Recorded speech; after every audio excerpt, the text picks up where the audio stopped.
The story of DRL'S. In some countries DRL'S have been mandatory or in use since the 1970s, and some have noticed a decrease in only one or maybe two types of motor vehicle crashes. However, under reanalysis, the benefits of DRL'S in these countries has been called into serious question. The countries that currently use and have used DRL'S for many years are very different from the United States in culture, in government, and, most importantly, in latitude and climate. Scandinavian countries were the first to impose DRL regulations on manufacturers and on consumers. But Scandinavia, which is located in the far northern latitudes, that is North Pole, has much less ambient lighting than the United States, especially in the winter. Naturally, then DRL'S would have a different impact on motorists and on highway safety. Yet it is to 20-year-old studies from these countries that our government and our automobile manufacturers point to in support of DRL regulations. Sweden enacted mandatory DRL laws in 1977. Norway followed in 1986, Iceland in 1988, Denmark in 1990. Canada has required DRL'S on new cars since 1989. Anyone with even a basic knowledge of geography, however, will see the plain and apparent differences between these nations and our own, their distance from the equator. Initially, NHTSA said safety experiences in northern countries had no direct application to the United States. But, in a strange reversal of tradition, the National Highway Traffic Safety Administration (NHTSA) began embracing DRL regulatory proposals at the request of petitions from General Motors. One need only follow the money trail to see why this has happened. The automobile industry has seen the massive economic potential of marketing their products to your fears, and has convinced the federal government to throw reliable data and common sense out the window. Because there is no conclusive evidence that DRL'S present any real safety advantages, and because the United States does have more ambient lighting than countries where DRL'S have been embraced. DRL'S are not currently required in America. But if some people, including the amazing special interest of the automobile industry, have their way, we'll all soon be paying for their unique but unfounded marketing concept. Strangely, the road toward DRL acceptance by government regulators has been a twisted one. In 1987, the Insurance Institute for Highway Safety proposed that NHTSA permit DRL'S. NHTSA rejected the idea, but the Insurance Institute proposed the concept again a year later. Still, it was rejected, and NHTSA said that DRL'S do not improve highway safety and may, in fact, increase highway hazards. Quite simply, if most vehicles have DRL'S, it's harder to spot those who do not. NHTSA also said glare from the DRL'S of oncoming vehicles could bother some drivers. But in 1990, General Motors pushed NHTSA again, asking for a national standard permitting an optional DRL system. NHTSA complied 2 years later, and therein lies the problem. NHTSA regulations take precedence over any and all state laws, so, now DRL'S are legal in all states, when 2/3 of the states had previously banned DRL'S altogether. Even worse, NHTSA permitted DRL'S to be implemented on high beam headlamps at up to 7,000 candela. This is well above the threshold for discomfort glare. Why? So that GM could make DRL'S on the cheap. GM began installing DRL'S immediately on some models in 1993. By 1997, all GM vehicles had installed. GM has kindly offered to sell you a kit to convert your current vehicle to DRL'S. How thoughtful, and how very profitable. Finally, in 1998, after receiving several hundred complaints about the excessive glare and the overall effectiveness of DRL'S, NHTSA proposed reductions in DRL intensities.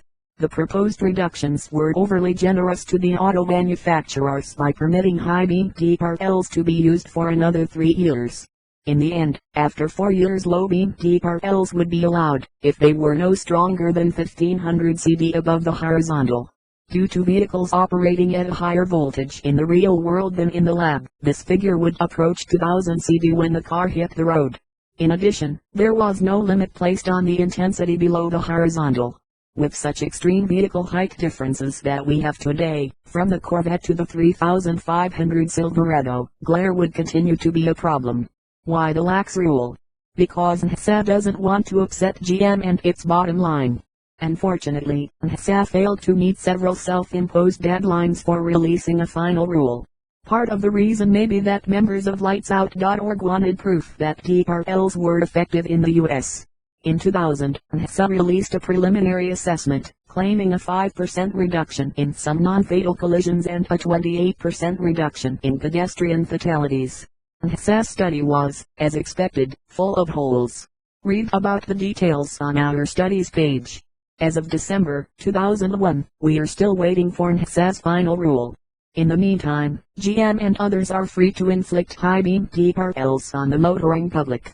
On December 20, 2001, GM petitioned NHTSA to mandate DRL'S for all new vehicles in the U.S. We can only guess what GM's motivation is. Perhaps, seeing their market share erode, they felt they could level the playing field with other manufacturers. If their competitors were forced to sell vehicles with DRL'S, then those of us who refuse to purchase a car with DRL'S would have no choice, and their competitors would have to include the cost of the mandatory DRL'S in the vehicle's price.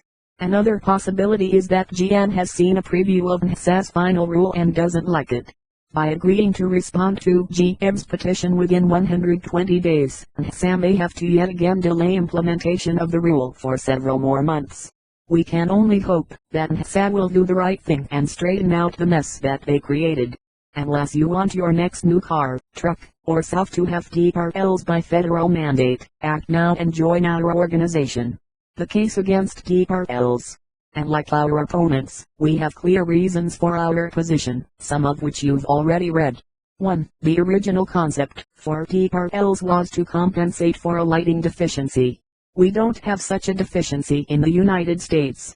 2. Since we have greater natural light, the auto manufacturers have increased the intensity of their DRL'S, just what we need, bright lights hitting your eyes, while you're trying to drive a car on a busy highway.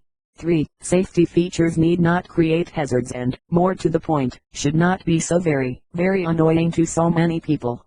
Humans, by our very nature, tend to avoid disturbing stimuli, thus taking our eyes off the road.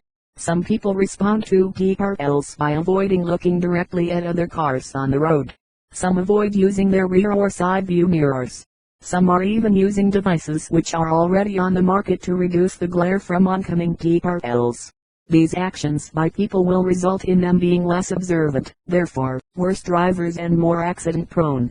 4. Current data on the safety benefits of DRL'S has been misinterpreted by proponents of DRL'S. They have absolutely no positive effect on bright sunny days.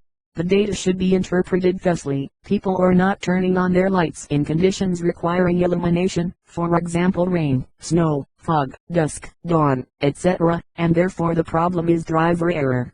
The solution, logically, should be driver improvement.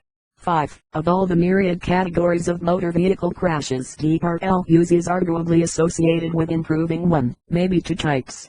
The better solution to highway safety is driver improvement. This would substantially and dramatically decrease accidents of all types. 6. People will literally die because of DRL use.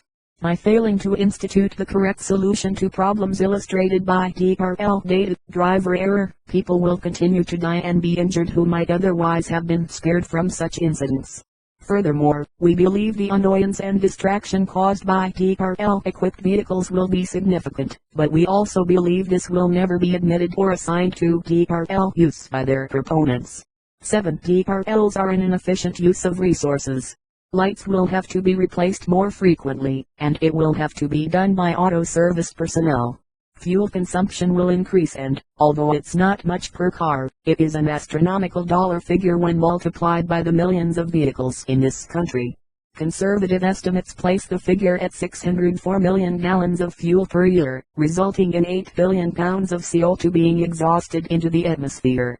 What's even worse, in testing vehicles for fuel efficiency, GM has requested, and received, permission from the federal government to disconnect DRLs so as not to be penalized for poorer fuel efficiency. So consumers are not able to know how DRLs will affect their fuel efficiency when buying a car. See NHTSA's correspondence with the EPA regarding DRL's CAFE exemption. 8. DRLs represent stone age technology in the 21st century. Since cars do not need illumination at all hours, why not install sensors to activate headlights when ambient light is insufficient?